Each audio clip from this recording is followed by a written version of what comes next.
Hello again, Card Community. It's RJ back with another video. Let's get to it. Today's random Mike Schmidt item of the day. I have here a Herodex pack. It is simply a set of playing cards that this company, Herodex, puts out for most baseball teams, most professional sports teams actually these days, highlighting various players of that team throughout its existence. This one is the 2013 version. I have another one from 2008, I believe, that has a couple different people, but for the most part it's the same. And if you thumb through this, you'll find a lot of different players, including Mr. Mike Schmidt, who made it to the King of Hearts. Obviously, your players are going to get a little bit more prominent when you get to the higher level. And then the jokers, in this case, the two unique cards for my deck. One is Harry Kalas. Harry Kalas was the longtime broadcaster for the Phillies, legendary one.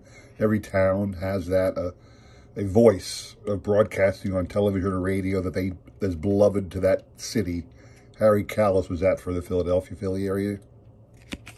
And then the other joker kind of thing was Charlie Manuel, the manager for the World Series teams. You can see here it says 2005 to who knows when, because this was kicked out in 2013. He was still managing back then. Cole Hamels was the ace of spades, and Ryan Howard was the king of spades. In this, the suits are done with different eras. Like this is the modern era from when they made this. Here's a pitcher ace, Robin Roberts, Hall of Famer for the Phillies. And your king back then was a guy named Jim Budding, another great quality pitcher. This is like the 50s and 60s era. And you got clubs of the old school players, Grover Cleveland Alexander, Hall of Famer for the Phillies, and Ed Delahanty, slugger back in the 1800s for the Phillies, early 1900s. So like I said, the clubs are the early era.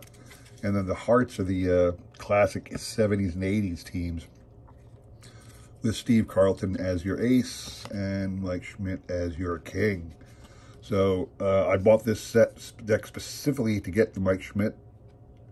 I probably got to get a second deck because I actually had two decks of the earlier one from 2003. And I took the one Schmidt card out of one of the decks just to put it in my personal collection. So I might end up doing that again with the 2013 deck. I'll go online and find it somewhere. But that's my random Mike Schmidt collectible of the day. My random baseball collectible of the day is a book. I have an original first edition of Shoeless Joe by W.P. Kinsella. I'm a big fan of the book and the movie, obviously. The movie turned into be Field of Dreams, obviously. But I'm also a big fan of W.P. Kinsella. I have several of his books and collections of short stories. And just a big fan of all of his work. So I was up in Cooperstown a couple of years ago, and I was able to pick up a first edition Shoeless Joe book, which I think is really cool. It'd be wonderful if I could somehow, meet W.P. Kinsella and get it signed. I know he still lives up in Canada somewhere, so it's not like it'd be an easy thing for me to do, but that would be just wonderful. So that's my random baseball collectible of the day. Trivia question I'm going to get to a little later because I want to show you what I have to show you and then let you know what I'm going to give away as the prize.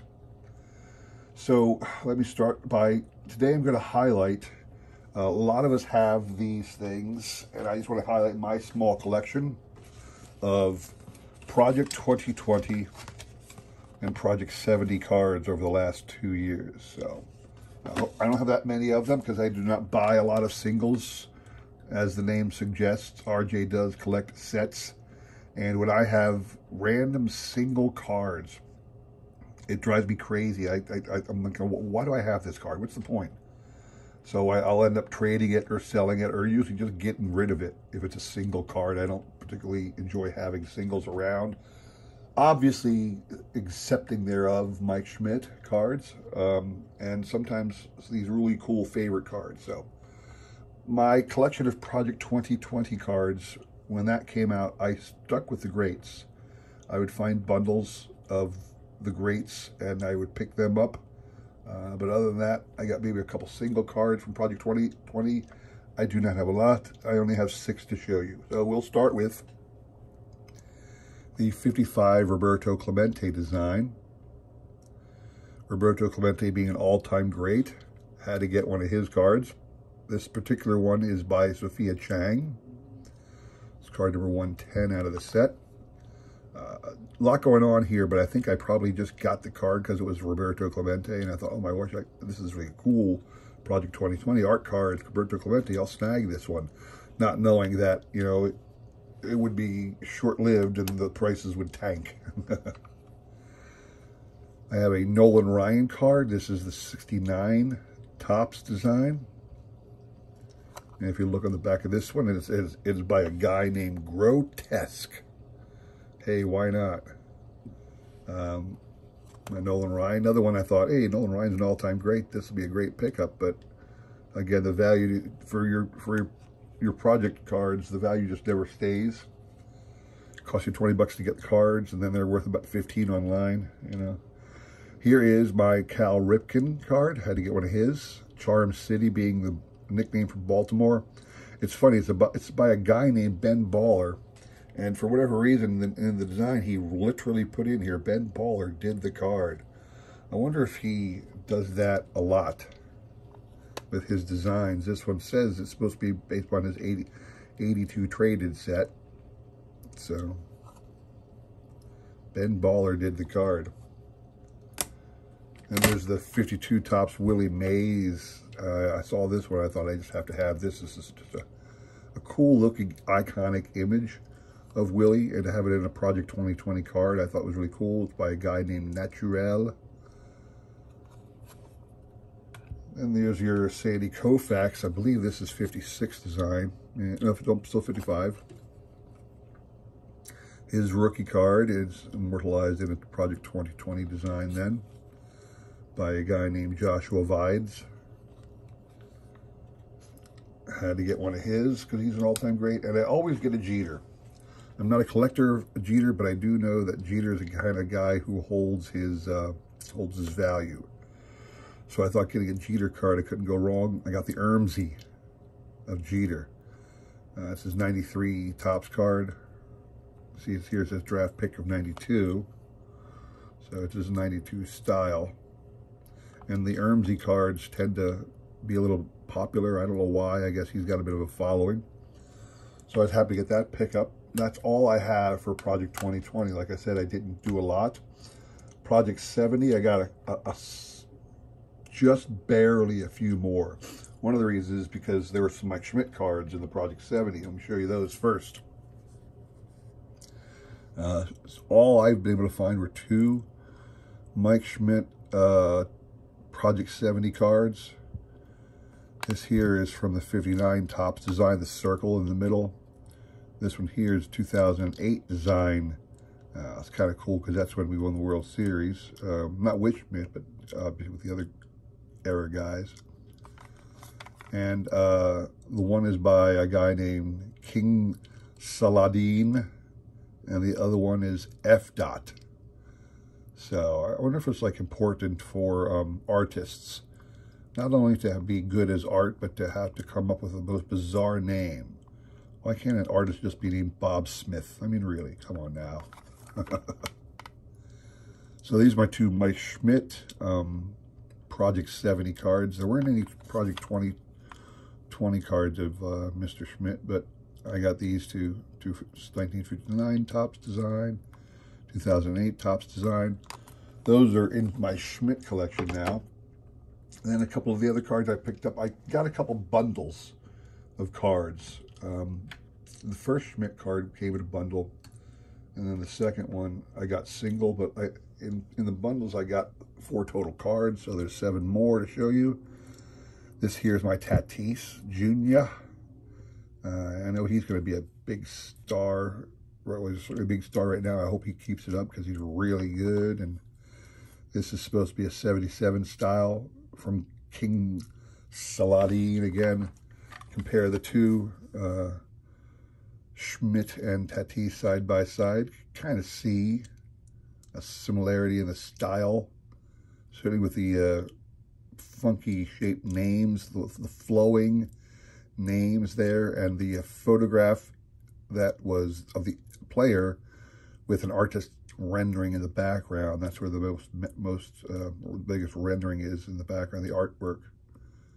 So there are two King Saladim cards. Like I said, I always get a Jeter. This here is a 75 Topps design, you can tell. Just a nice, simple Derek Jeter card. Classic little thing with him posing there. This is by Jeff Staple. Like this one a lot. Have to get a Jeter every time I do these. This one I really liked because it was the catch, you know. Willie Mays, I think it's like 2013 design. I'll look it on the back. But it was, you know, the 3-shot pose of the catch. And 2014, yeah. Undefeated is the guy who made this one. I think this is just a really nice card. That's one of the reasons I was happy to pick this up. This one's a little different, the Eddie Murray card. Got an Eddie Murray. There's a specific reason I really wanted this card, and that's because of who the artist was in this case. I was looking through all the cards one day, and I saw that Snoop Dogg did one. This one here is the 1980 style Topps card, and Snoop Dogg did the card. I thought that was really cool. Snoop Dogg made a card, so I picked it up. I have a Snoop Dogg original in my collection, so I thought that was kind of cool. And then I got a Yogi Bear card. This is 71 Topps design. It's kind of interesting. It's like I have no idea what he was thinking on this design. Oh, I know what it is. Okay. What it is a pair of hands gripping a bat and then 10 little Yogi Bear faces on the rings surrounding the bat that's being held. Or it's 9 little rings, because I believe that's how many World Series. No, it's 10, yeah. Because Yogi won 10 World Series while playing with the Yankees, so that's what this is all about. This one is from a guy named, I'm not sure, Action Mountain? Doesn't even, it's not really, Action Bronson. Action Bronson. So it's a little homage to Yogi Berra and his 10 rings, 10 little ring faces of Yogi Berra. That's just an odd card, but I thought it was really an interesting design. And my last one is Hank Aaron. And it's 1998 style by a guy named Matt McCormick. I just, you can't go wrong with a Hank Aaron card, and I thought this was just a nice little clean card. Clean and simple, but very distinguished looking card. Happy to have this one. Not only that, when I saw this card, I thought, well, let me get a special bundle of these cards. I got the 5-pack of that. So I actually have 4 more of that card. And that's the last one I want to show you, which is why I want to give you the trivia question now. I'm going to add the prize for answering this trivia question right is one of these Hank Aaron Project 70 cards. I gave away one of these a while back. I'm going to give away another. And it's a simple question, not revolving Hank, but what Hank is best known for, obviously, is breaking Babe Ruth's record. His record has since been eclipsed by somebody. We shall not mention his name. And it's interesting that a lot of people out there will say, well, you do know that somebody else has the all-time record. And they'll say, what do you mean? Well, there's that Japanese guy. Yeah. Sadaharu O.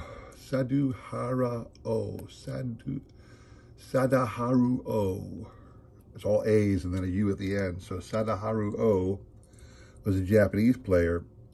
He was their equivalent of Hank Aaron or Babe Ruth or whoever you want to name. And he had more lifetime home runs than Hank Aaron when you consider what is considered professional baseball in Japan. And he had more home runs than Hank Aaron and Babe Ruth and Barry Bonds. How many lifetime home runs in professional baseball did Sadaharu O produce? So be the first person to email me the correct answer to that question. The question will be repeated below, along with my email address for you to send it in. Be the first person to send me that correct answer, and I will send you one of these Topps Project 70 Hank Aaron cards. In fact, I'll send it to you, still in the bubble mailer from Topps and still in the envelope and everything. So I think that's a nice little quality prize for a simple answer to a simple trivia question. Send that out to me and I'll ship the card out. Hope you guys enjoyed that short little video. Look through my Project 70 and Project 2020 Topps cards. Thanks for watching. Please like, subscribe, and all that. And I will talk to you later. Take care.